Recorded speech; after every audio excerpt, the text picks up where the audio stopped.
Hero Club presents Los Ingobernables de Tokusatsu.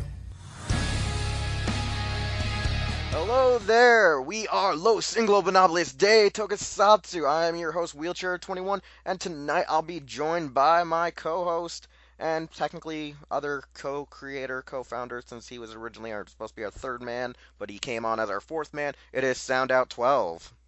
Yo, yo, yo, how's it hanging? What's up? Let's do. Alright, so this week's episode is technically, I guess, part of our holiday episode, which I think we threw out the script for what would be our holiday discussion, but we might do that next year anyway. Not next year, but next week for next year's episode, or the first year's episode, or whatever you want to call it, the first episode of the new year. We'll probably move it to that week. But anyways, for this episode, we are going to be joined by the VisibleNinja for our final episode of this year. Yeah, 2017. So, VisibleNinja, how do you like helping us close out the new year? Or the old year? Well, I hope it goes better than my Christmas special that kind of crashed and burned. So, yeah. Well, seeing that this episode will air on the 30th, this isn't really a Christmas episode. This is more like that. I was just referencing Yuletide, that, year-end wrap-up. It's the whole, like season, the whole, Christmas, New Year's kind of corridor. So, yeah. Alright, so for our lit list this week, we're going to be talking about some mystery discussion that Soundout wants to bring up. And since this also is our, last episode of the year, maybe we'll also have another discussion about, looking back at our stuff for this year, as well as things we look forward to next year. Nevertheless, let's ask Soundout what this mystery discussion is that he wouldn't tell me about for our episode. Alright, you ready for this? This is going to be the discussion that I did not want to tell you ahead of time because I did not want you to think about this answer to the discussion topic until the moment of the discussion. So the discussion topic is, why is Garo the greatest tokusatsu series of all time? That is a trick question because it was at one time the greatest tokusatsu series at one time. However, it fell from grace with the more sequels it acquired. And that wasn't the actual discussion topic. I was just trying to mess with you. Oh, no, but I'm just saying, it's an easy answer. Okay. It is still an easy answer. It's still it's still a pretty easy answer that would probably drive Keith Justice up the wall. Violence, tits, and grimdark. So, yeah. Yeah, J-horror. No, the actual discussion topic, this is one I thought about, and I just want to kind of just throw it out here because these reactions should be interesting. This week, I wanted us to discuss what are the reasons why we love tokusatsu. Wow, that was actually a good one to come up with at the last minute, because I know me and Projekt talked about reasons of why we got into tokusatsu, sort of why we loved it in our first two episodes. But yeah, this is one of those ones that's going to be one of those heartfelt episodes, especially when we look at the recap of our year in 2017. So, Metal, you start us off. Well, all right. I'll try to form this together, as best I can. So Just let it flow from the heart. Yeah, exactly. When there's thunder in your heart, every move is like a lightning. Why I love it? I don't know. I guess it really stems from me watching Godzilla movies as a kid, really. Because unlike a lot of people in the Toku fandom, I got started with Godzilla. I didn't get my start with Power Rangers. That came later, because I still remember watching some old Showa Godzilla movies when I must have been 2 or 3 years old. And I remember whenever I'd go to the video store, I'd always rent a Godzilla movie or some big monster movie or whatever. So I guess that's where it kind of got my start. It's it was always kind of obviously kind of cheesy and hokey, even by late 80s, early 90s standards of movie making. But I don't know, there's always just some kind of a charm about it. Plus, a lot of the 60s, 70s era, shitty English dubs, kind of helped, with their campy factor. So, crap through a goose. But yeah. And that was a 2000s dub, good sir. Let's I get that know, right. But it was just I know it was a throwback to the campy dubs of the 60s though. So, but why I love it, it's for a lot of people it is my childhood, but it's for me, I said, it's not because of Power Rangers. It's because of Daikaiju movies. But I don't know. Like it's the typical kind of bullshit answer of it just makes me feel like a kid again because of those memories. As a kid watching, going to Blockbuster, renting a Godzilla movie or something like Gorgo or I don't know. Reptilicus. I did not rent Reptilicus concern, but I did not. I think I did rent Giant Gila Monster actually. So and them of course. So oh god, them. Giant Wait, ants. them is the one with Santa Claus, right? From Miracle on 34th Street as the scientist, right? Yeah, Yeah, I yeah. think it was. Yeah. I just know it is the Giant Ants movie. But, oh, like for me, it's kind of like that. It takes me back, and also because like especially these days, like the writing can actually get pretty satisfying at times. I mean, it's the typical kind of superhero kind of good versus evil shit, but there's like little bits of the cultural stuff too. Like some of the like there's the beach episodes, and then there's the oh no, so and so has to get married because marriage interviews and shit like that. Like, and it's because I was exposed to those through like again like basically Showa era kaiju movies. Like I don't know, like I just enjoy and like connect with them a lot. Then of course there's all the pretty awesome toys that you can buy and then go bankrupt and then feel useless and possibly you know, start a failure of a reviewing career. But yeah, All right. okay, that kind of jumped off the rails towards the end, but I was like, I don't know how to respond to this. that's the gist of it for me. I Is was it gonna just say if someone we knew were here, he would say, "Well, my reviewing career is pretty successful," and then we'd say, "Yeah, because you're a Snorlax." Moving along now Moving along, where are we going? We going to somewhere? you. Oh yeah, It's me. your turn. Okay, so yeah, why? Why do I love Toku? It's pretty much the same as like why do you get into Toku per se? And it's like a similar path with VisibleNinja, even though he has like 4 years over me or 5 years over than me.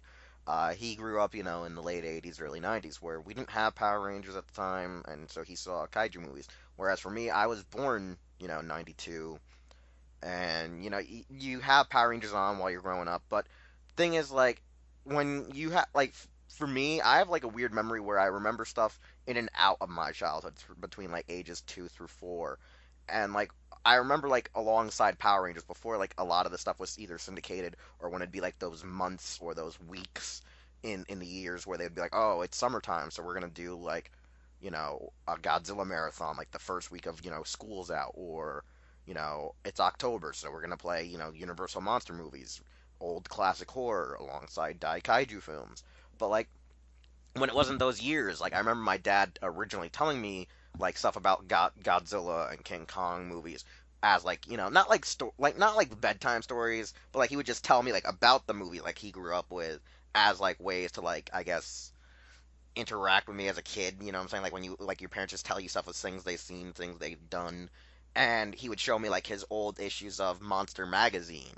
And so with that, I really liked seeing these, books and these like in a sense to me like they were like almost like history books in a sense before like, you actually start getting older and reading about, real world events, real world stuff. Like it just felt like, like something interesting, something that like made you want to learn more in a sense, just reading from the magazines, like because they were like cool and interesting. And then so from watching like Power Rangers alongside like the TNT airings, the sci-fi airings, and then eventually you had like the channel WB airings and AMC airings. That it was like you had a lot of Godzilla movies at the time. You had all the other like Toho classics, like a majority of them. You had the European knockoffs like Gorgo, Konga. You had the other Japanese wannabes, Gamera. You had Giant Gila Monster. What is not Giant Gila Monster? You had a Gilala. The X from outer space, and you watch it. And the thing that I think I liked about it at first was really Dai Kaiju more than Power Rangers because you have these interesting behemoth beasts. You have these wonderful scaled miniatures. And for me, I always had a thing for miniatures, even as like a small child, like whether it be playing with Lincoln Logs, whether it be playing with Legos. And the reason I got into miniatures is really weird because it was actually through Thomas the Tank Engine, Thomas and Friends, watching the trains, seeing these miniature sets to toy trains, because you see those, and then when you watch Mr. Rogers' Neighborhood, he had these actual like hand wooden carved miniaturettes of the sets for the neighborhood of make believe that he had on his shelf in the thing that he'd use from time to time. So as a toddler growing up, you have Power Rangers that uses miniature sets for the Megazord fights and the fights throughout the series with the monsters. You have Daikaiju films playing almost every weekend or every couple of weeks or every Friday if you're Monster Vision. And so watching that and also having a dad that was interested in model trains and model building, I think it was the sense of the hobby of also getting into doing like models with my dad at a young age, or watching him do these like miniature works with toy trains in general, that really got me captivated. It was more of not just the action but the art of the set building that hooked me. And I've always wanted to do that stuff, but as I've gotten older, my hands aren't that good with doing certain things. Like I can still paint. I don't have a steady hand for assembly or I guess diorama displays, because I sort of am getting like arthritis at my age because of always using my hands for being in a wheelchair. And then eventually, like, for the love of Toku, other than just the enjoyment of the show, is the enjoyment of the action. It was like some of the sequels, like when they brought out Masked Rider. Like I remember it being an okay show. I don't remember it being great, and I know it's really like garbage when you go back and looking at it. But it was like the suits and the aesthetics and the depth of the action scenes within those shows, like especially VR Troopers. I felt there was more of a real interaction with fight choreography than there was with Power Rangers at times, because there would be seasons I would see where they were just like shooting off lasers as if it was like Star Wars. Like they would shoot lasers, jump out of the way, shoot lasers, and maybe like throw at some kind of energy blast or kick back an energy wave or use the power cannon. But when you would watch, the footage that dealt with Metalder or Scheider or what is it, Spielbahn or Kamen Rider Black RX, there was a bit more, I would guess, there was a bit more of an alteration. There was a bit more of, not altercation, I should say, and more bit of violence. There was more of a dynamic fight, and also having a dad that like introduced me heavily to martial arts films like Steven Seagal and Jean-Claude Van Damme. I liked the depth of martial arts, the artwork, put into these elegant fights and choreography, that I wanted to know more about the shows, and I did research on the internet, and I also wanted to do more about with Godzilla, more about martial arts. So, like, I found out about, Subarai and Ultraman, found out about, Super Sentai, and by that I found out, it was created by the guy who did Kamen Rider and the Metal Heroes, Shitori Shimori, and I wanted to know more. And what really kind of was the real tipping point was when Wild Force didn't bring over all the power animals, and I wanted, Gal Elephant, even though I didn't get it for freaking almost 15 years later, because Soundout knows I didn't get it till like a couple of years ago, but same time he got his. But the thing is, it was the tipping point where I wanted to explore more of Toku, and I loved it because of the difference. And I know people, like, back when you were a teenager getting into Toku, if you were a teen getting into it or a kid getting into it, you thought it was, oh man, this show's so mature, this show's so badass, this show's this and this. But the difference really was it was never really more mature. It was just gauged to an audience that could comprehend a style that dealt with, violence, drama, and stuff like the Japanese culture. Like, they're not desensitized. They are just more sensitized into knowing what's real, what's fake, what's life, what's death, what are morals. Where in America, you're kind of sugar coated. You're kind of blocked, whether it be FCC, whether it be soccer moms. And I think that's what I got more into Toku, was that there's a bigger narrative. There's a bigger thing about morals. There's a thing just that will keep you coming back because it gives you a sense of satisfaction. Whereas when Disney took over Power Rangers and when there was like a lesser lack of Toku because, oh, we can't have giant kaiju movies on because of 9/11 and destruction of buildings, like when they started doing that censorship after 9/11. It was like, what could I enjoy then if they're not airing it here? I had to go other places to get what I wanted. And so a lot of my love from it came from the fact that it like inspired me to do stuff as a kid. It inspired me to draw, it inspired me to do model building, it inspired me to write. Like it made me want to become educated so I can maybe do stuff either to attribute to the community or be able to make stuff to its legacy. Yeah, that pretty much nails it. Like that's really good. Oh no, I know it's good because like I already had to have this discussion earlier this week with somebody Yeah. else. So yeah, your turn. Your turn, kid. Oh, Yeah, Kid. yeah, The- Kid Boo, my child. You always remember Kid Boo was the meanest of the group. Oh wait, so that would either be Projekt or Darkon. Yeah, the brawler. And I, of course, am Fat Boo. So yeah. Yeah, you're the. It's sad because when you think about it, Darkon and Projekt are probably the meanest in our group. So they're Evil Boo. No, Kid Boo is like the worst of them all.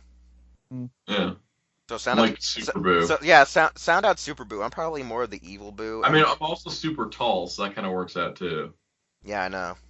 Which is awkward because you would never expect it when you look like at your photo of just like a profile of your face. You're like, oh, this is probably like this weird baby face guy is probably only about like 5'6", maybe 5'8". Nah, this motherfucker's like 6'5". Like what? Yeah, no, basically that's it. So I'm Super Boo. Also, because my face kind of recedes into my neck. I'm not gonna lie, I wanted to make that joke, but I didn't want to be hurtful. And it's funny, like I try not to be hurtful towards you, but yet I'm savage towards everyone else, which is astonishing. You have a special place in your heart for me. Nah, I just keep thinking I'll hurt your feelings, and I don't want you to become like a suicidal kid, even though you're not a kid anymore. What were we talking about? Oh this got yeah, off yeah. track. Your what makes you love Tokusatsu or whatever? Like, where did your love kind of like come from?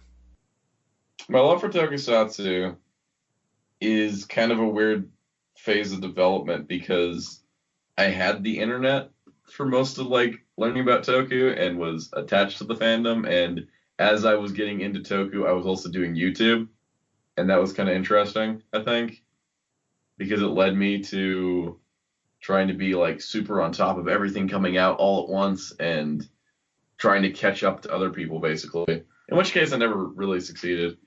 Most of the internet was just like, oh my god, Kamen Rider is amazing. Everybody needs to watch Kamen Rider. It's great. And so I'm like, all right, I'll watch Kamen Rider. Sure, why not? Like, I got into Kamen Rider because I watched Dragon Knight, and I was like, might as well check out Double. Double seems cool. That's an upcoming show. And I really like Double, and people were like, oh, you should go back and watch this show and this show. I'm like, oh, okay.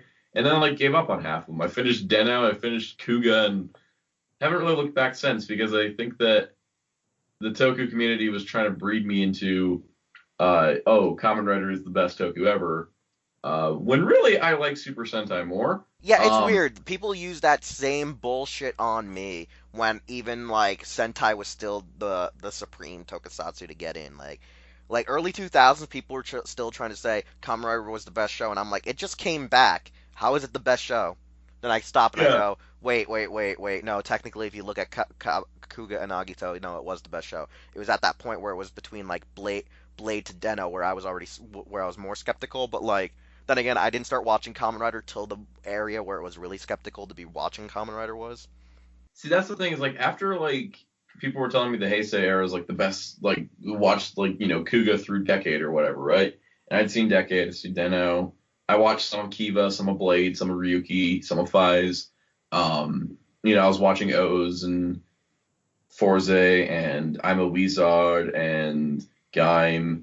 And then there was this weird period of time where I just stopped because like it was after Drive, I just decided not to watch Ghost, and that's when I kind of got disconnected from Rider for a bit, which was kind of nice because that's in that time where I disconnected from Rider, I got more attached to Sentai, and I feel really good about Sentai a lot more now. I'm like more confident as a Super Sentai fan over a Rider fan. And it's Uh, weird because like here's the weird thing. I'll tell you this right now, so I'll let you continue on. It's like I do think Power Rangers or not Power Rangers, Super Sentai and Ultraman are better than Kamen Rider, but when it comes at a like written inspiration level, I get a lot of my inspiration from Kamen Rider and Ultraman, which is ironic that Sentai is not the one that truly inspires me to write. But it's actually Kamen Rider. But yeah, I think Super Sentai and Ultraman are the stronger of the three. Super Sentai and Ultraman are stronger franchises because Rider has constantly tried to change itself every single year and tends to start kind of in their own ways. Lately, I have noticed a trend of X-Aid's kind of like Gaim and Build's kind of like Drive, and I'm like, this is already repeating themes and ideas only a couple years later because they wanted a money boost.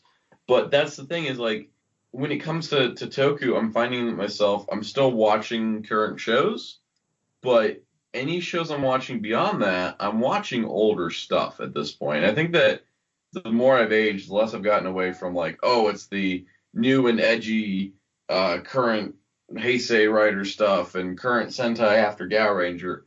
I found myself really, really loving the Showa era Kamen Rider specifically, because Showa Kamen Rider, in and of itself, is a production that had to try a lot harder than Heisei Kamen Rider does.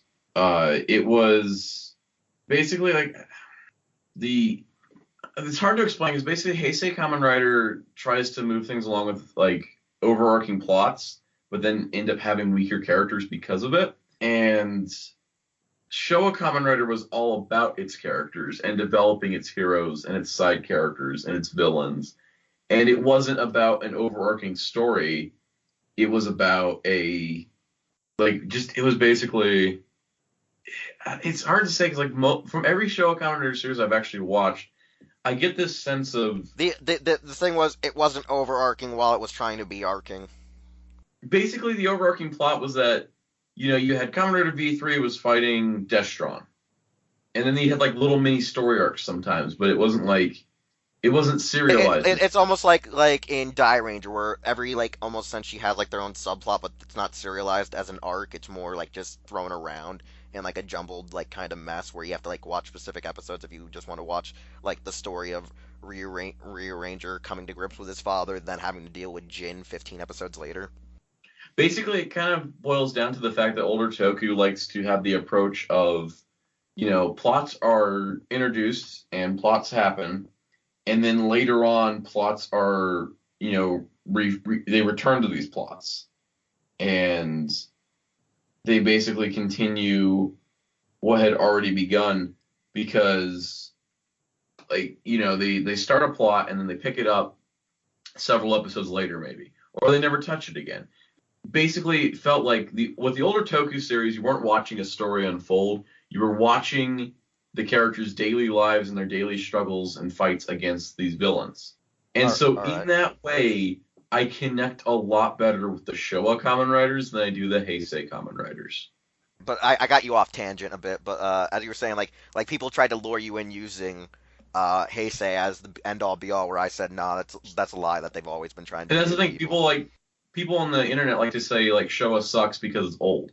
No, I think that Showa is honestly a stronger era of Kamen Rider because you have these shows that build up its characters and it lets you get to know these characters. Like by the end of watching Kamen Rider V3, you feel like Kazami Shiro is a guy that that's like the reliable friend that if you're in trouble you could call him and he'll come and help you.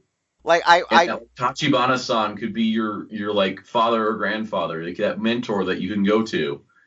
And the iconicism of those characters exists because it always felt like they could be there.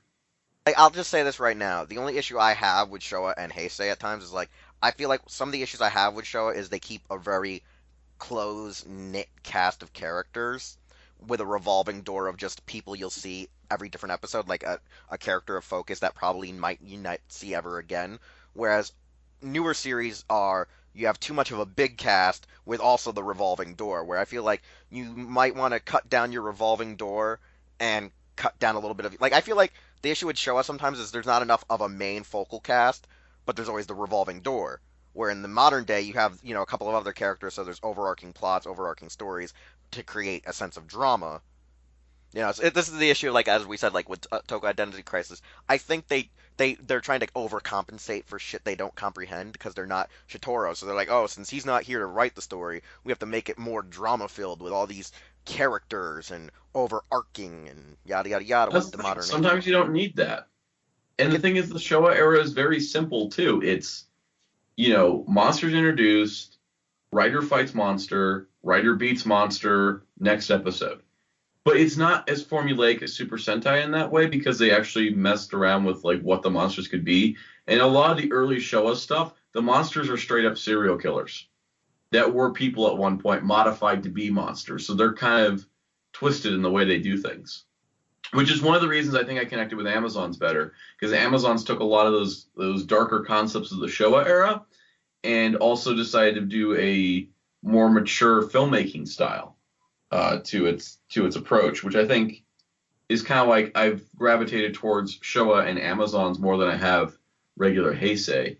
But I still enjoy Kamen Rider. And when it comes to Super Sentai, I'm finding that I'm agreeing with some of the older Sentai fans that say when they added 5 minutes to the runtime of every episode, it ruins Super Sentai's pacing.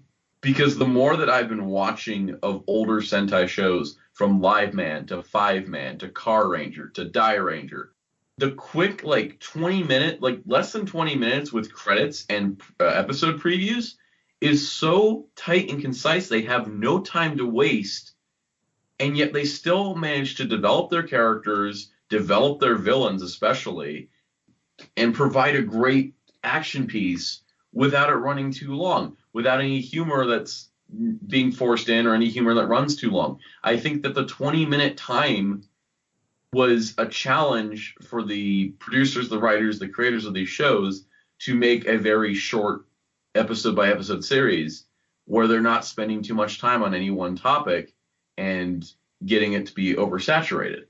And that I found that binging older 90s, 80s, 90s Sentai shows is super easy, but doing something like Deca Ranger or Go Busters is a slog.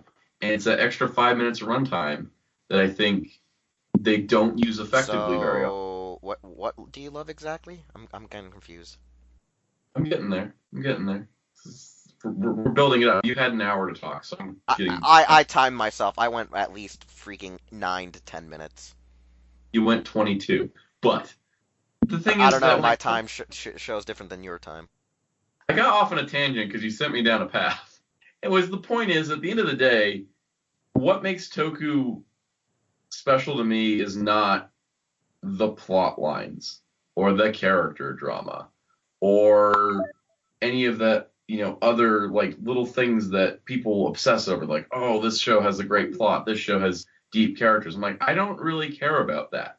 What makes Toku special is the times when the heroes are ordinary people that have extraordinary powers and the determination and willpower that they have to always win no matter the circumstance. There is nothing that will stop a Sentai team from winning. There is nothing that will stop a good Kamen Rider from winning. They persevere under the most dire of circumstances, and it is inspiring. It gives me hope, and the overall sense that entitlement that I feel from Toku is that anything can happen, and that any person can make a difference in the world, no matter who you are or where you came from, that you can overcome challenges and obstacles with determination, will, teamwork, and the overall force to do good, which also carries into Garo. And Garo still has a continuing plot with deeper characters, but still that sense of justice, right, and It's determination. kind of weird because like with the original series, it doesn't feel as heavy of the whole will yada yada because it focuses on that supernatural plane where not many people know they exist. Whereas with Kamen Rider and Super Sentai and more of the more generic, Toei heroes or Ultraman, they're more flashy. They're like publicly known. They're not in the underground. They're not like in the they're not hidden from the world per se. Like Rider and Metal Heroes kind of live in that weird facade of like they're an urban legend, whereas Sentai and like Ultra are like out there because you can see them. Like I don't like I can see where you're coming from with Gar when they start doing those weird emotional feels like when they do the storyline like with him wanting to save the author and yada yada yada. But like it's very what I'm saying it's interesting because like you do have like these tokus where they're like urban legend heroes like the original Showa Riders and Garo where like they still try to promote that sense of morality and that sense of just and they actually like it feels weird though because the world doesn't really know the struggle that they're going through, you know? It's like a really silent war compared to And I like the other think that ones. that's what bothers me about Heisei Rider is that the sense of right and justice gets pushed aside for the plot. Like that happens very often where writers, there's a lot, like the Heisei era has a lot of evil writers. It has a lot of writers switching sides, writers working for villains, writers fighting writers. It's not like being a common writer makes you a hero. It's, there is the possibility that you can still be an evil bastard but still have writer powers, and that basically they don't deserve the powers they've been given. Yeah, because I remember I kind of stated how a lot of common writers in this day and age do not have, they should not be given the right to be called a common writer. Yet, people argue, oh no, the image of what common writer is isn't like that anymore, so anything can be a common writer. And I'm like, but then if like you were to say like this is the thing is like I feel like if Shitori Ishimori came back from the grave, like he would write like a subplot within these Heisei Rider series where the writer eventually beats that common writer and then does like this weird metaphoric speech of the reason I won isn't just because I wanted to win more, it's because I'm a real common writer and you just stole the name, you just, you orchestrated the name, you tarnished the name. Because like that would be like what honestly Zolda would have done. It wouldn't have been Oja beats Goro. It would have been original cancer dying Zolda fighting Oja and then kicking the shit out of him, telling him the real reason I'm a common rider is because, I fight. I truly seen the error of my ways. I fight for the people that, I let you get away with killing and yada yada yada. But no, no, there's nothing like that. You Yeah, know, I think that's part of my issue.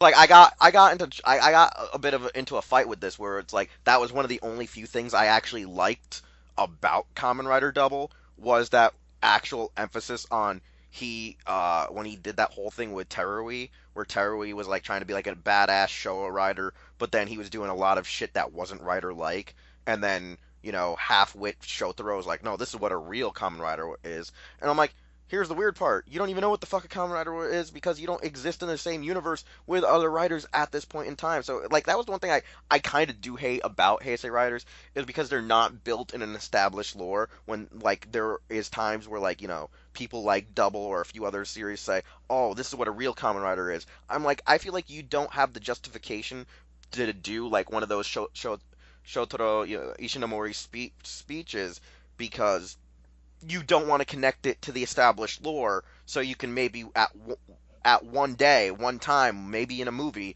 have Ichigo or V3 show up and be like, "That's exactly what a Kamen Rider is." And I feel like you can agree to me with some testament is that when you start having writers like build and double say shit that is supposed to be real Kamen Rider like, you should then establish it that it exists with the Showa writers then. Yeah, I agree. Because you can't just be like, oh, we're gonna pay homage to it without actually connecting it, because that would be like the fuck. I mean, Ultraman pays homage to itself, and they're in, as I've said, paper thin alternate universes where people at least know Ultraman exists, but maybe they just jump from another dimension to come police this universe, and that kind of makes better sense than just saying, oh, these common writers just have this weird sense of justice about them. I, it just doesn't help build the character for me if they're just spewing stuff because they just want to make people go, "Oh, I remember that from my childhood. What my common writer told me."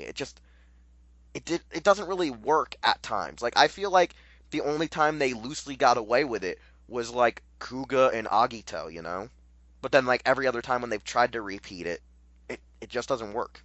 And I think at the end of the day, this discussion we had kind of went from what do we love about Tokusatsu to what we don't love about Heisei Rider.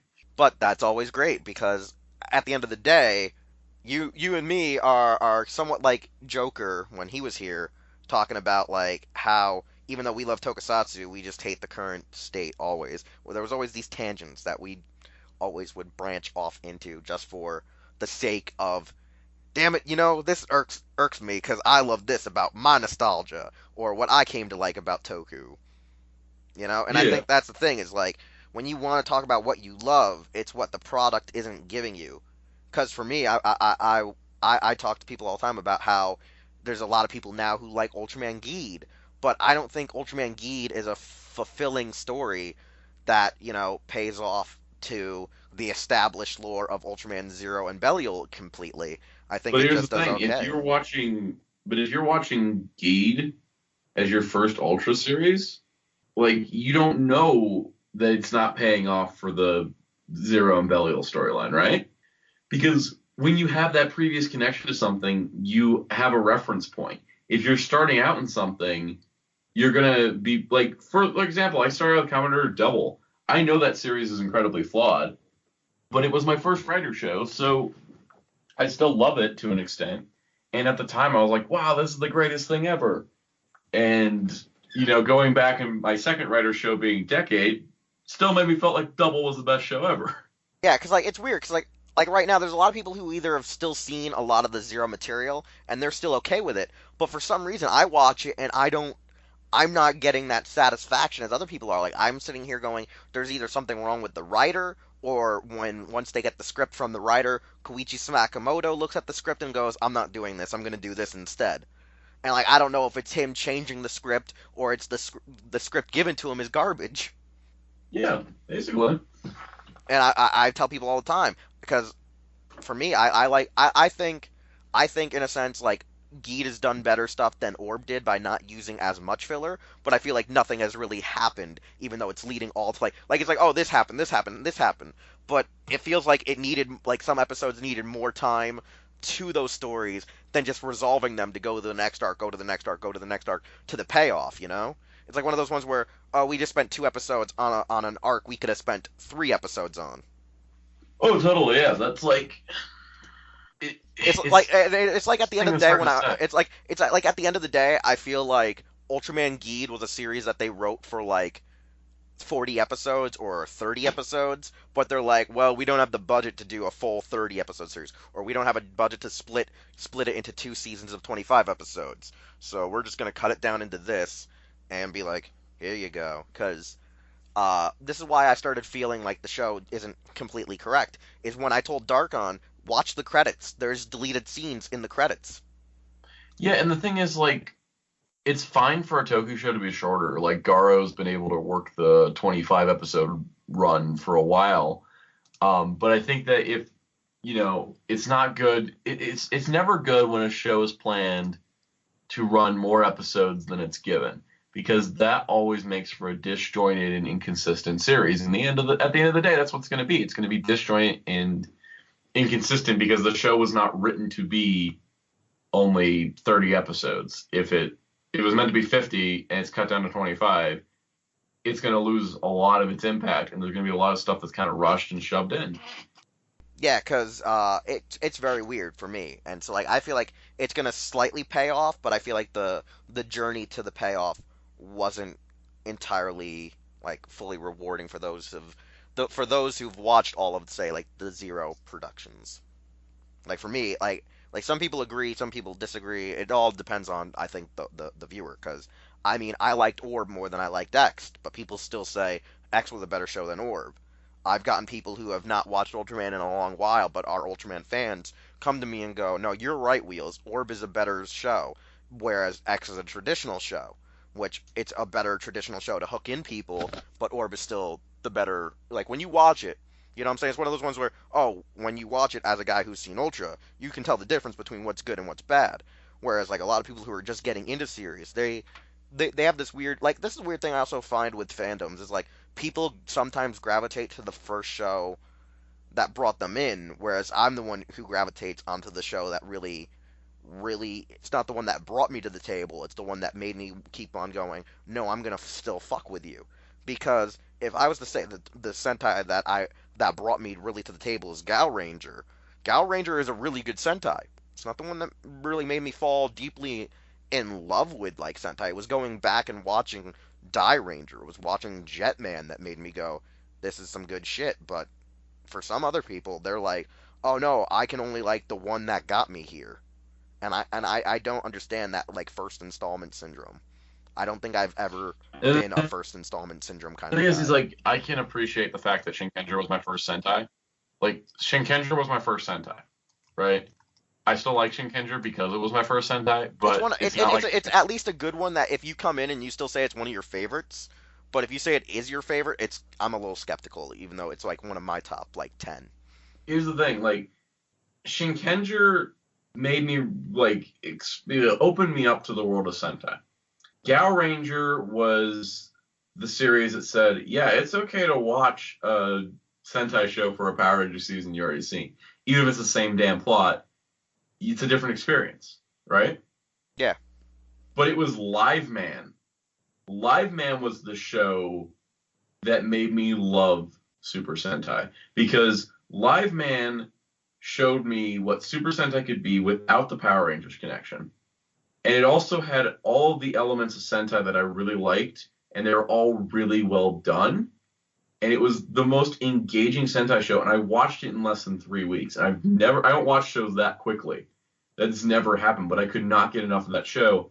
And it led me to wanting to watch shows like Five Man or watch Like shows it's funny because like at least like, you still yeah, saw as I like to call it, if it ends with man, it's usually a good series syndrome because like I said, I went to like Jew Ranger, Cocker Ranger, and Die Ranger, but the thing was I also was watching Jetman alongside of them.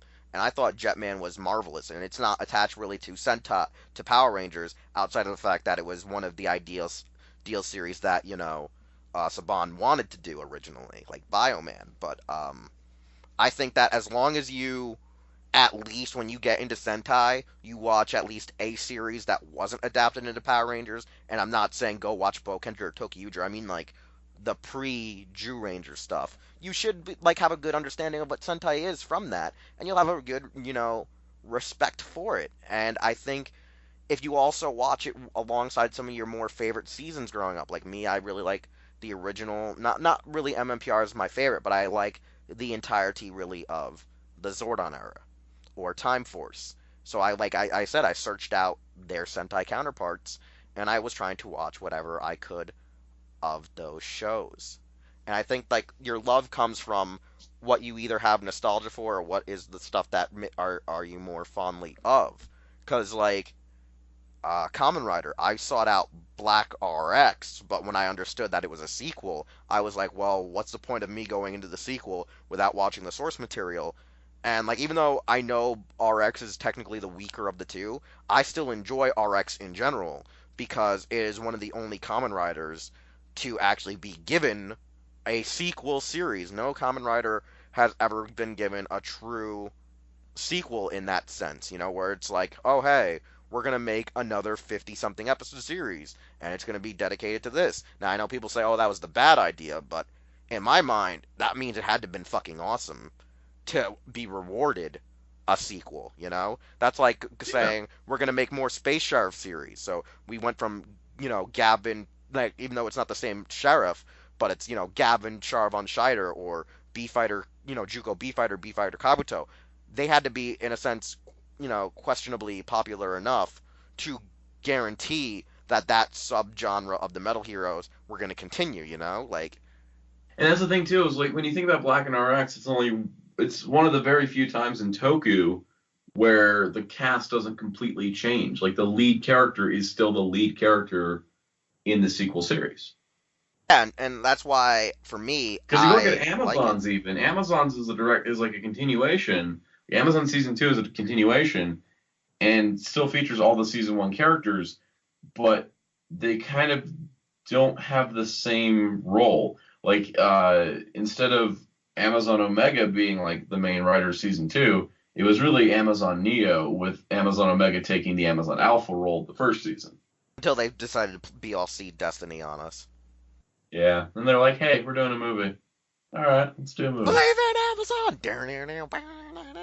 But yeah, no, like it's one of those things where like what I love about Toku is like, and that's the sad part is I think is like once you've been in Toku for more than 5 years or 7 years or a decade is when you I'm start. running on 8 years of Yeah, not Power Rangers Toku. but like no, when you start doing a lot of, what I'm saying, like if you've been in Toku for more than at least I'd say like 5 years to a decade, and more than that, you start becoming. I feel like sometimes you become a crotchety old man because the way that Toei is gauging itself of always changing to survive, it's changing to, in a sense, kind of pushes away, you know, the fans that built it up. And I understand like you have to change because of generations and the times are changing.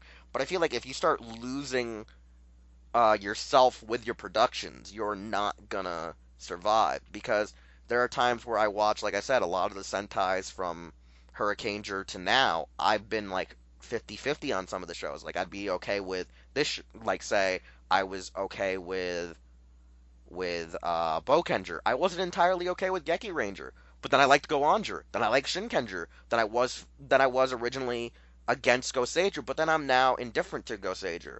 Gokaiger, I'm just okay with. Go Busters, I'm still technically okay with, but I like it more than Gokaiger. Uh, then we had Koyuger, and I was in love with Koyuger. Then we had Tokyuger, and Go I was Busters was okay. a time they actually tried to do an overarching story and deep characters in Sentai, and it didn't work. Yeah, I don't think it worked because maybe the way I think it's still the gimmick of how they did the Buddy Roids and the toy line fucked itself up. And I think also just like it was a very light toy line. Yeah, like it's just weird. Like I mean, my love for Sentai is very finicky. Like I like certain elements, and I feel like as me and Sanat make the joke, the best era of Sentai still is anywhere from like Live Man to like Gal Ranger, It's the and then golden age. yeah, like well, technically Golden Age is still before Live Man, wouldn't you say? But like Live Man to Gow Ranger, what are the bad series? Oh God, shit. O Ranger to some extent, Ranger to some extent because I still enjoy it. Uh, Gear Ranger to some extent. Jew Ranger to some extent for sure, for fucking sure. Turbo Ranger's somewhere in there, right? No, Turbo Ranger's before Live Man. Okay, so then no, that's not in I there think. because I Oh yeah. No, wait. Turbo Ranger was after Live yeah. Man. So then no, Turbo wasn't that good from what I heard. It was either Turbo or Matt. I cannot remember if Yeah, Turbo or I Matt. screw like I said, I screw up sometimes those seasons. I'm not gonna lie, I screw up some seasons, but like Let me go check. there wasn't that many bad ones during that era. Like with Kamen Rider, Yeah, Turbo Ranger was after Live yeah, Man. so yeah, it was one of the ones that I remember hearing that it was bad, but that could be word of mouth, of other fandoms and other areas that have seen Yeah, it. and then like Five Man gets a bad rap a lot, but Five Man gets a bad rap because after watching it, I know why it gets a bad rap because like they treat it pretty like vintagey, like ludicrous early Showa stuff, as well as a little bit like Metal Hero where shit just happens to happen. there's also quite a lot of villains. There's a So lot you can't. like the show feels Yeah. very inconsistently like just action oriented and not about what's going on. Plus, it is one But of it the does do some like Five Man did a lot of unique things in the way it did things. Like the way monsters grow, they summon a giant monster that copies the DNA of the smaller monster. it also has getting the entire fucking population drunk. It also has killing the main hero's family and parents in the first episode, and then them having to live in secret and grow up and become school teachers together. It also has a really pain in the ass robot to deal with. Who becomes a canon? So he's actually kind of useful. But yeah, no, But like there's like a lot of ludicrous things where like I think our love for Toku is more about nowadays of this is what we like, this is what we want, give it to us now, or we're just gonna bitch and complain and enjoy bitching and complaining. I mean, I like that Sentai's experimenting a bit with the formula now. That's been 40 years on one formula. Let's mix it up a bit. But like Q Ranger like threw the formula out the window, but then kind of like went back outside and picked up a few bits of it to keep it true to what it is. Yeah, and that's like what Ultraman has done. They've had to adapt to, oh, hey, we need to be like Sentai and Rider now by coming up with these weird creative gimmicks. And I don't think the gimmicks are entirely helping the show. As you said, I think in Tokusatsu Identity Crisis, they're just giving people an excuse to finally start watching the shows because it's like a toy gimmick that appeals to them. Yeah, Whereas and like I think as well. I feel like Sentai is keeping its identity while being different and changing each season, while Rider is starting to lose its identity every year. yeah, they lose their identity more often, and it's funny because Garo, Sentai, and Ultraman are able to keep themselves alive, And I mean, I do feel like Garo did lose its identity a little bit as a tokusatsu. The anime's kind of restored its ability to thrive. And that's the thing is like what's kind of crazy about Garo is that it keeps its similar themes and ideas that keep it true to its own selves and kept it across two different platforms, like two different formats perfectly. Like you don't like the Garo anime has a different feel than the Garo live action show, but you can still distinctively tell it's Garo based on the elements and ideas present. And honestly, Yeah, that's really hard to do. Most franchises have trouble crossing formats, exactly. but Garo managed to pull it off. Now, I'm just gonna say this right now for the audience listening. The only reason we kind of went off on this tangent too is because we had to pat ourselves out because we're eventually gonna also talk about our you know looking back at 2017 and what we hope for 2018. As also the reason we had to pat it out was because Visible Ninja actually had to go offline for the night. He had to go to bed, had shit to do. So the only reason we've kind of gotten off tangent is yeah, he had to dip out on this episode. But nevertheless, yeah, I no, think we got pretty good topics discussed there. That was like yeah, 4 or 5 topics in because one. So yeah, our topics were what do we love about what makes us love Toku, what makes us hate the current issues again, but that's always an issue with the ongoing with all the products going at hand, and like what we like and what we think is good about what the errors are and what keeps us interested. Because for those that are still fresh and new to the Toku genre, because like a lot of the people I do know that have listened to our show range from the ability of they're a friend of a friend who got into Toku or they've been into Toku at least as long as I've been into Toku, but we just didn't know them until like the past couple of years. And then we get a few sort of new guys where like they've only been a Sentai fan or they've only been a Rider fan, but they've now finally realized the well that they enjoy is drying up in a sense. Like it's not appealing to them, so they're like, shit, I have to go enjoy some other product. I have to go enjoy some other show because it's not doing it for them anymore. Because I mean, or they run out of shows to watch. yeah, cause like for example, like when I got in, and I always say this, so I'm not gonna ever stop. When I got into Toku, it felt like a really good time, even though there were Hong Kong subs, even though not all the shows that I've seen now due to fan subs were fully subbed. I still had fun being able to watch like various metal heroes, various Ishinomori other heroes, various Sentai, Rider, Ultra, and even just the original Garo series, just having them as the option to watch on YouTube, the original Crunchyroll that was not a streaming provider, so on and so forth. Like I got a lot of satisfaction of just being able to binge the shows, you know what I'm saying? Like through my summer vacation, through my winter breaks, through days I was home school from sick, or days we didn't have school, or just other stuff. I wish I knew where the torrents were located back then when I was still very infantile on the net or when it came to like streaming. Like I wish I knew about just why didn't I just rip these shows off of YouTube at the time when I had the chance. Like if I could go back and tell myself that, I would buy a shit ton of terabyte hard drives or so on or a zettabyte. Go to my past self, show him how to do it during like the year 2006 all the way up to 2008, and be like, torrent, rip off YouTube, save, because a lot of these shows that are still not fan subbed were some of my favorites, and they probably might not be my favorites once I see them subbed. But like I got so in a sense inspired as a guy who wanted to one day maybe do something with Tokusatsu. And the thing is, like I was telling a friend of mine Friday when I was sitting with him watching Endless Waltz with him, I said the thing about it is I may never get to actually be a writer or a director of Toku. So at least doing the news, like following the news, blogging about it, gives me some joy because I get to provide a service for those who have these similar hobbies. And if somehow I can write and finish my scripts, write something that I can maybe say, hey, Boom Studios, hey, the guys that are working with Matt Frank to do the Redman comic, where I could be like, hey, could I get try to make a comic of, say, Ultraman, a comic of Kamen Rider or something, and see if someone wanted to play ball with the license, or see if they could talk to the people that own the licenses at, say, like Toei or Subaraya, to say, hey, this guy in America wants to write like a novel or something. If they would play ball, I would be up for it. Like the thing is, it's not about wanting to make money off of it. My thought is, I don't want to just do it to make money off of a franchise.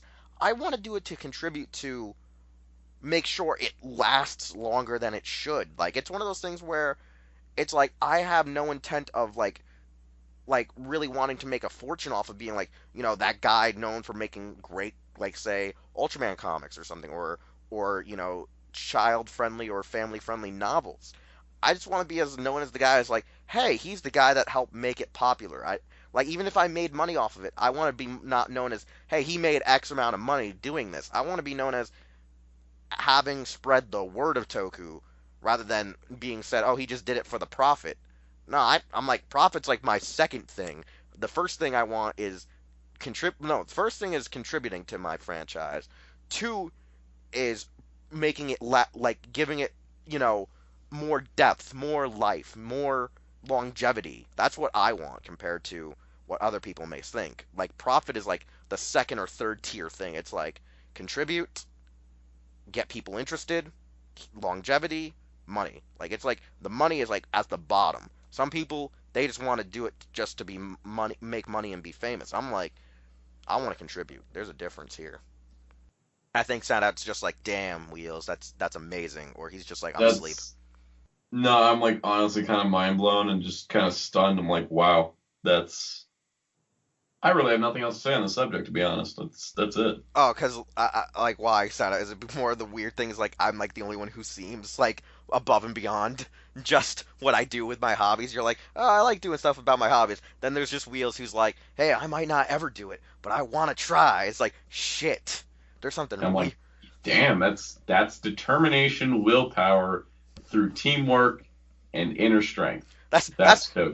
that's the sad part. And this is the thing of where me and Mucha said I think when Hero Club had its like anniversary and we did a little discussion about Hero Club's anniversary on on an episode of the podcast where Mucha was like, Wheels, maybe this is why you're a leader because you have this crazy passion about Toku that go makes people go, damn, I can see why he's salty with the community. I can see why he's salty with these in quotations ignorant fans. It's because he has this drive and it feels like he's not able to do what he wants to do because of the situation he's in. And yeah, I am a little salty because of my situation, but for me, I'm like I feel this power. So it's like I tell people all the time. Like someone even said to me as a joke one time. So why did you why have you never gone like fully suicidal or wanted to kill myself? I'm like, because at the end of the day, I don't just survive because others rely on me. It's like, nah, I still want to fucking do what I want to do first. Then I can go blow my brains out.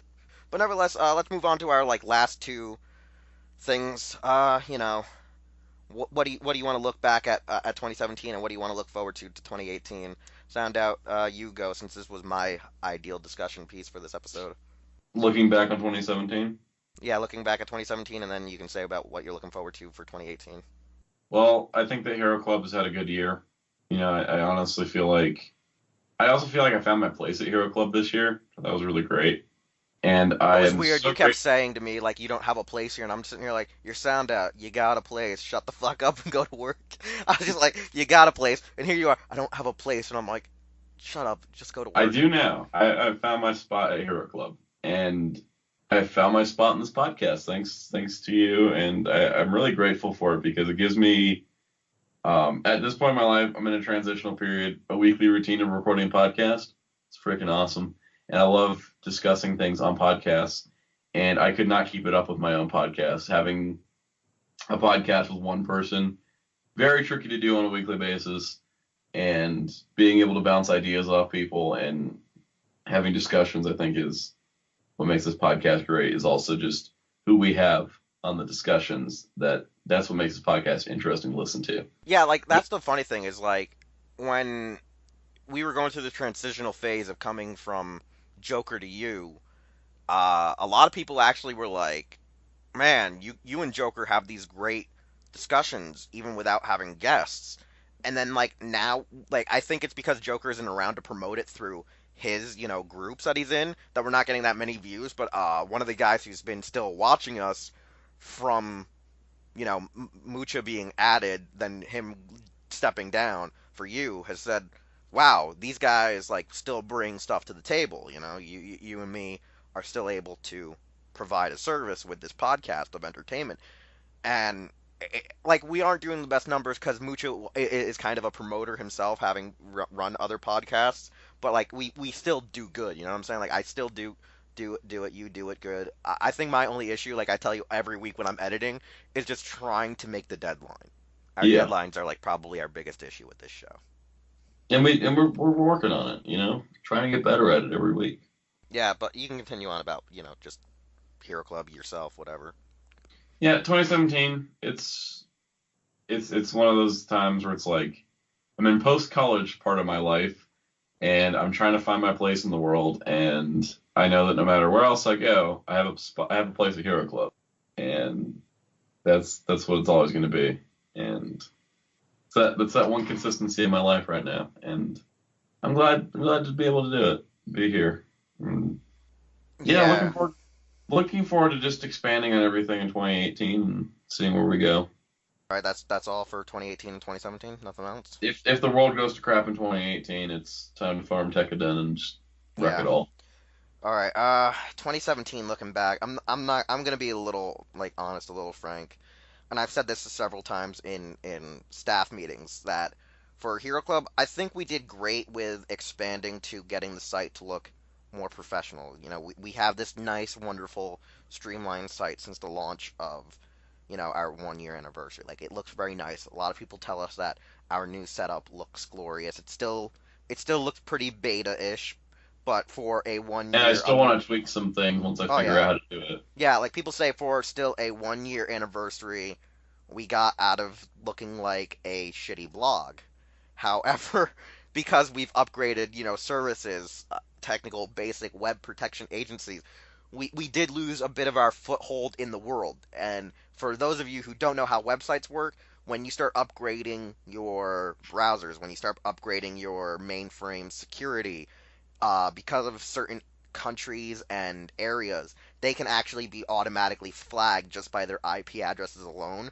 So it can cut off quite a lot of your audience. And so with areas like Singapore and Malaysia, certain like provinces are known for having a lot of scammers, a lot of hackers, and so that general IP address gets banned. So for us, we were actually having issues meeting our actual site numbers because of our cybersecurity blocking off where some of our actual audience resides. And for me, that was nerve wracking because I really did enjoy the flow of the site when we first launched. We had a really interesting progression of evolution. Like every week, every month, our stats, our views were being beautifully grown. And now, as people are listening in that do know how sites run, that could still be by bot work. People who just program bots to revisit sites they're loyal to,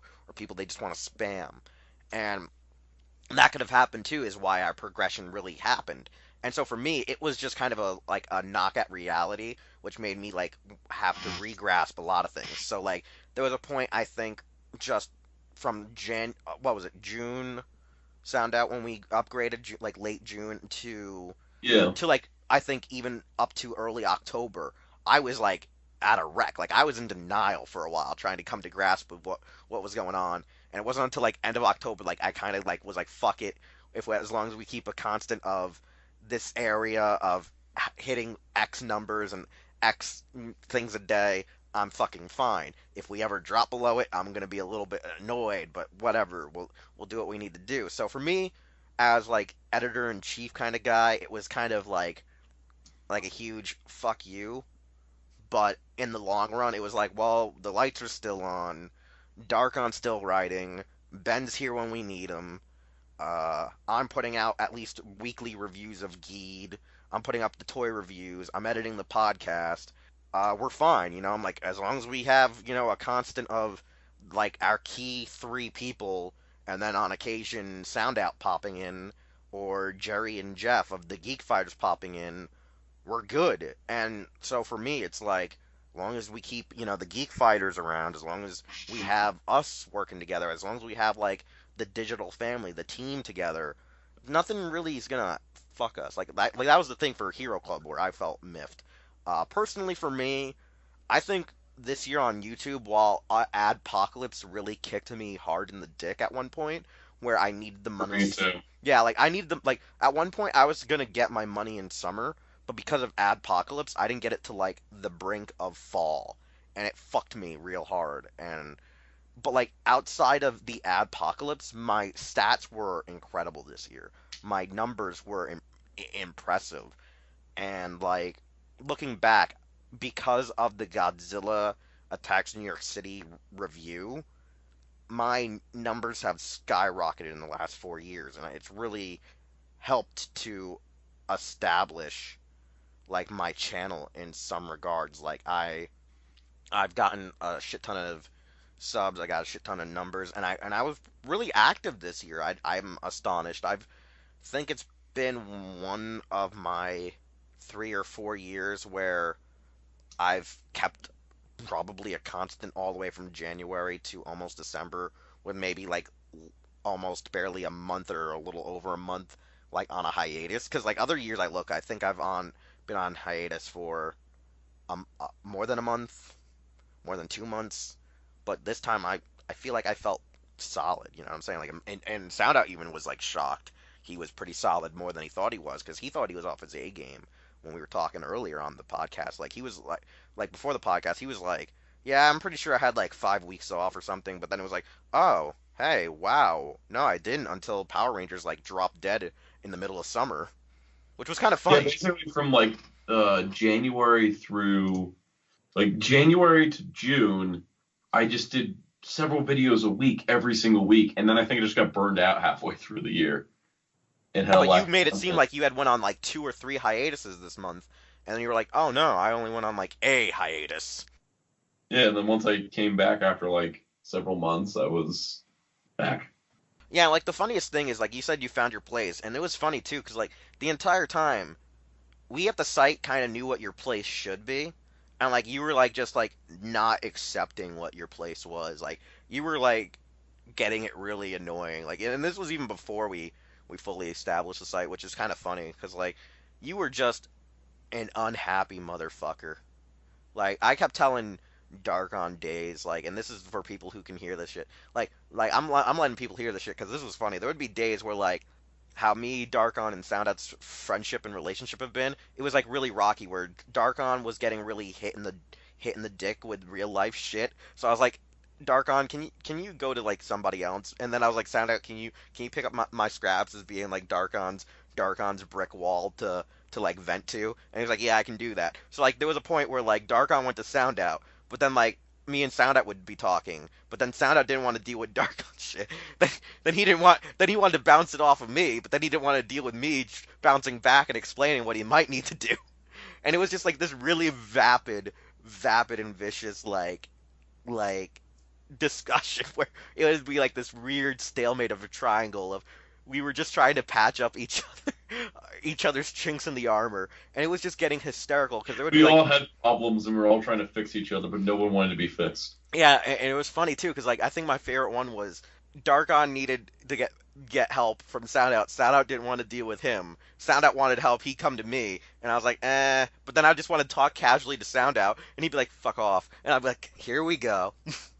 It would just be kind of like this endless cycle. Yeah, and it was pretty funny too because there was one point where like Soundout was such a wreck and Darkon knew he was a wreck, so like me and Darkon would be like he'd be like, man, I can't like Darkon would be like, man, I can't stand Soundout, and I'm like, listen, man, at least you can stand. And Darkon's like, I don't need that pun right now. I'm like, nah, man, like I just want to take the chair that I'm sitting on, and just chuck it at him. I was like there would be days where we were just sitting there like, oh man, what the hell? And like I legitimately thought that the downfall of Hero Club would just be because I told Darkon to go to Sound to vent with his issues. Cause I kept telling Ben and Projekt who have full-time jobs. That's why they barely do anything on the site. I was like, yeah, so I'm pretty sure I already killed the website. Like, why is that? Oh, I told Darkon to go vent to Sound out. Like, why? And I'm like, cause I couldn't handle it and run the site at the same fucking time. I was having like a psychodepressive state due to my job. I That know that it was job was The job dragged me down so much, it took me months Like, to recover after like, I quit. okay, this is a funny thing for people who don't know this. The job dragged him down so bad that, like, even before, uh, like, Soundout left Hirotaku, he was already becoming an issue, like, with the morale of us at Hirotaku when we were, like, there. Like, some of us are still with Hirotaku, but, like, before things made it that Soundout wanted to walk away from Hirotaku, he was already like really depressed with his job, and then Hirotaku just like really kicked him in the dick. Like he was just like, "Fuck it, I don't want to do this shit." And then he was like, this job, I hate this job, I hate Hirotaku." I was like, "Wow, that came out of like left field." There was like a time where I tried to talk Sound out of Hirotaku, but then I was like, "You know what? Fuck it, I ain't got time for this shit." I was like, I ain't got time."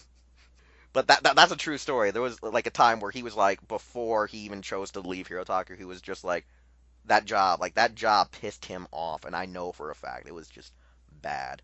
That was like a terrible, and I stuck it in there for like 2 years, 2 3, years. yeah, And after a certain point, I was like, you know what? I'm done. yeah, like I don't that, care about money right now. I have to get out before I kill myself. yeah, like it was like I think that was the I think like the last year and a half or 2 years was like the hardest to deal with you. I say this all Last the year, time. especially. I think there's even tweets of me publicly stating this job that Soundout has makes me hate him so fucking much.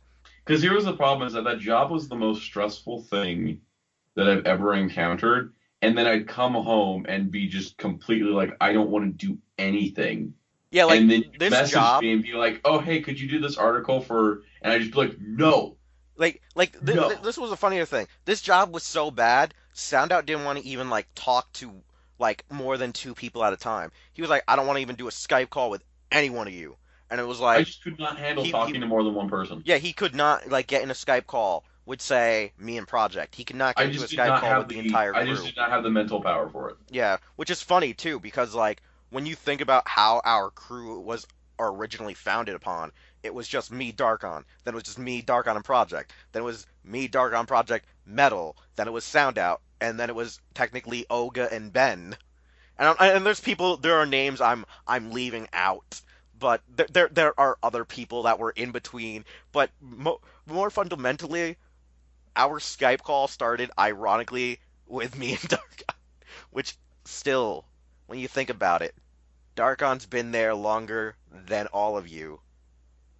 Yep. The horror. The But horror. no, like the thing at the end of the day, that job was only worth it when I had friends there that made it kind of fun because we could just like we were able to make it work when we had good people working there. And Yeah, and then that's everybody actually started to our motto for Hero Club is as long as we feel confident, we think we'll achieve anything, even if we're not hitting our goals. And I think that's funny. We're like and here was the thing. okay with that shit. This job was like people started quitting this job and that was when I was like, I was starting to think about, I was like, I'm gonna need to get out of here because it would be like if we got, um, basically, if at Hero Club, one by one, each member of Hero Club would quit, and then we'd replace it with half as many people, but they'd all be completely incompetent. This sounds like a place I used to work for. And it would be just you and me and a bunch of incompetent idiots. This sounds like a place I used to work for. That was basically how that job was because it was just like the people I knew just left one by one, and after a certain point, I was like, I'm one of three competent people at this job. I'm out. This also sounds like another place I work for. But yeah, no, like for me, honestly, like I think 2017 has been good for both of us. Like you actually started being sound out again, which even though you're in denial of being the more Forze guy out of the entire team, freaking my 2017, while it was a kick in the dick, I think it was only a kick in the dick to the ideologies of reality and success, where we were actually prospering out of spam kind of shit, or shit that like we didn't fully grasp because we're still doing this venture pretty newly. As for 2018, what I'm hoping we do is like to bounce back from our little funk this year so we can start hitting the sort of the numbers we were sort of at last year. I'm hoping that like, we can start doing more stuff than just having dark on right news. Like I'm hoping like we can start having written editorials, not just video reviews going up by you or me or you or me and dark on. Like I'm hoping like we can start actually like slowly composing a real writing staff where it's like Darkon just maybe does the news. On occasion, we have people write actual editorial. I'll do like episode reviews of like say Ultraman stuff. Ben will do comics, and like that's what I kind of want to do. I just want to get us more in sync with production and value and quality. And like make it that like at least people have roles and shit that they're doing, so like we still have a wide array of stuff. Because I feel like so Yeah, no, I think we have a so lot we can do, but I can say this much. Outside of graduating college, Hero Club was the biggest accomplishment for me in 2017. yeah, and I Everything we did at Hero Club was the best thing to happen to me, aside from graduating college. That was pretty great, but that was a lot of hard work. Yeah, I pretty much think we covered it. I mean, we can wrap up now. I'm probably going to end up cutting out majority of what we've talked about in this episode anyways. I mean, not a majority, but at least like 7 minutes. LOL. Well, make sure you leave in the part about how we ended up creating a homunculus to try and get the Toku community on our side. In which case, we just got a bunch of weird people instead. That story is priceless. Don't ever cut that out. And if you do cut that out, cut this part out so that our audience doesn't realize that we had to cut that story for legal reasons.